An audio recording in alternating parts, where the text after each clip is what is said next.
Teman-teman, good afternoon my beloved friends. Thank you for still visiting my YouTube channel. Terima kasih ya udah masih setia mampir ke channel YouTube saya. Kali ini kita bahas mengenai Cattleya species. Can you guess this one? I'm sure that you all know. This is Cattleya intermedia with variety of orlata.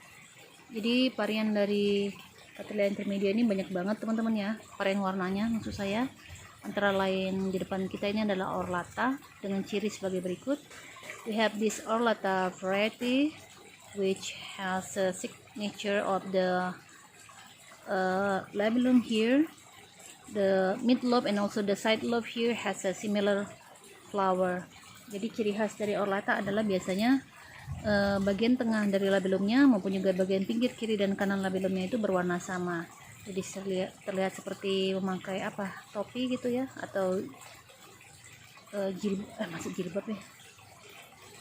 It looks like wearing a kind of hat there or a veil which has similar color as the mid lobe or the middle lobe here. Jadi ciri khasnya itu sudah saya sebutkan ya. Ada juga varian lain misalnya Aquinii atau Flammea, dimana Aquinii itu biasanya di ujung-ujung petolnya dia memiliki warna, tapi yang ini enggak ada ya. And also has Corullea form, which you know Corullea usually has a blue color of the lip. Kalau Corullea ada warna biru pada bibirnya ya. Ada juga gabungan Corullea dengan Aquinii atau Aquinii, and there is also a combination of Aquinii and also the Corullea form, which is Corullea Aquinii. You can imagine has a blue lip and also has the color of the edge of the petal which has also blue color. And another variety is alba, you know, the pure white. Ada juga varian alba di mana semua warnanya berwarna putih. Ada juga yang semi alba. Semi alba bagaimana ya? Mungkin semi alba berarti yang berwarna putih cuman bagian labellumnya sepal petal, sementara bagian labellumnya biasanya berwarna tipe, tapi kayaknya nggak ada ya semi alba. Yang ada itu varian Rio, intermedia Rio, kurang lebih sama dengan orlata. Jadi agak membingungkan ya, saking banyaknya varian dari Cattleya intermedia ini. Ada juga varian punctata, dimana punctata itu kalau nggak salah banyak banget totalnya di atas permukaan sepal dan petal. Another variety which is punctata has many spots on top of the sepal and petal. Ada juga yang Hanada. Hanada itu kalau nggak salah Corullea ya, semi alba Corullea atau apa gitu.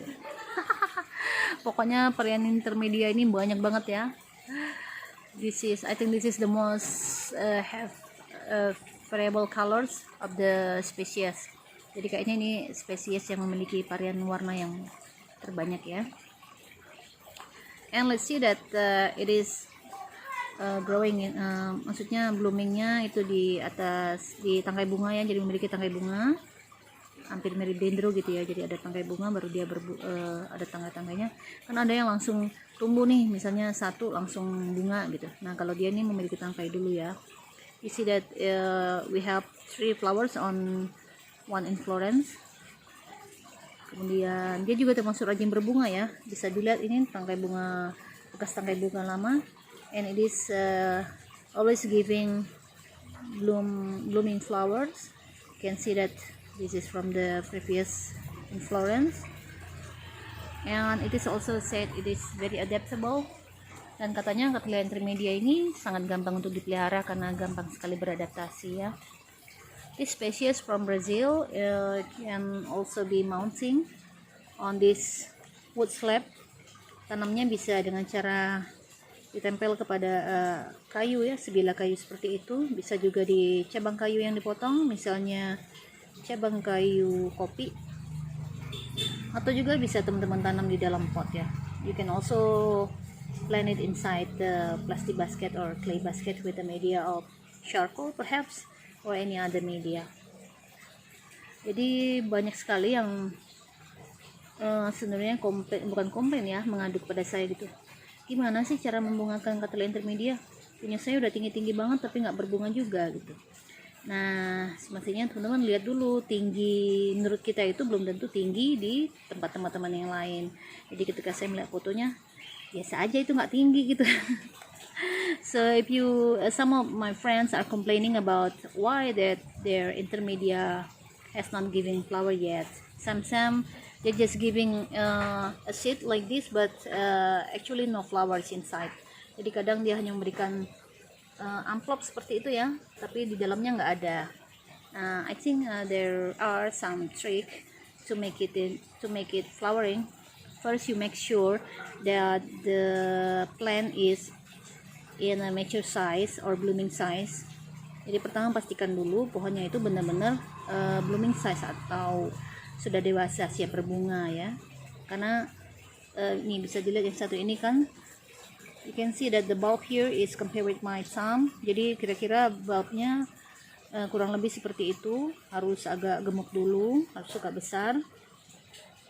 Berbeda dengan bulb yang kecil-kecil ini ya, itu dewasa tapi belum siap berbunga gitu. Jadi intinya sih sabar, tunggu dulu pohonnya besar. And also when you see this seed like this, do not push it, do not pencet bahasa Inggrisnya itu. Jadi pokoknya do not touch it very hard.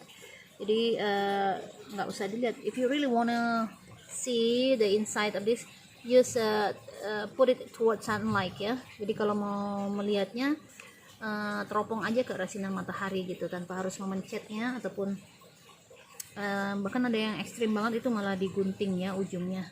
Please do not do that. And also if the flowers here is already placed this way, when you see the seed, don't take it away. I mean, you cannot change the direction of the plants into the sunlight. Jadi jangan diubah arah sinarnya terhadap matahari. Misalnya yang kayak gini nih, ngadepnya seperti ini terus. Nah, jangan teman-teman ngadepin ke arah seperti ini gitu ya. If your plants is already put like this, placed like this, don't change the way it through the sunlight. Don't change it like this, don't change it like this. So if you really wanna grab it, put it like it was before. Jadi kalau mau diambil, mau dicek tadi teropong ke arah sinar matahari, maka letakkan lagi dia sesuai posisinya semula ya. Because I think that it will need a very huge energy for the plants to place himself into the sunlight.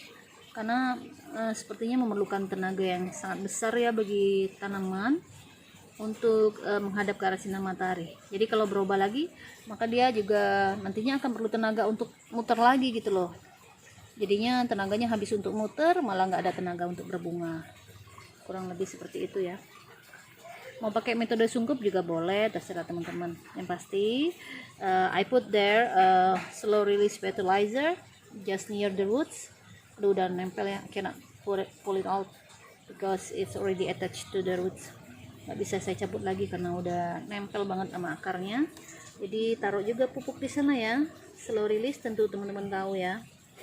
Dan ini kebetulan belinya dulu pakai sabut kelapa, jadi kalau teman-teman nggak mau juga nggak apa-apa ya, karena biasanya akan gampang busuk. See, I don't like to use this coconut husk or coconut fiber because this is the proof that it will make some of the bulbs are rotten ya. Jadi ini adalah bukti nyata kalau pakai sabut kelapa itu bisa menyebabkan busuk pada batang maupun akar. Dan lihat kalau dia tidak ditambahin dengan sabut kelapa, maka dia akan mounting, dia akan tumbuhnya itu naik gitu, dan juga sudah menempel akarnya, jadi menempel lebih sehat tanpa harus ditutup dengan sabut ini ya. So I think that you don't have to use that such a sphagnum moss or also this coconut fiber to grow intermedia, because they're just a species, they love to do what they want. Kalau spesies itu terserah mereka aja gitu ya, terserah mereka mau tumbuh gimana, jadi nggak usah terlalu banyak air yang malah nanti bikin busuk. And you see this beautiful roots, this healthy roots. Aduh, alarm mobil siapa itu bunyi? Oke, karena saya udah pusing sama alarm itu, jadi kita stop dulu videonya ya. I hope that information is useful for you. Thanks for watching my friend, bye bye.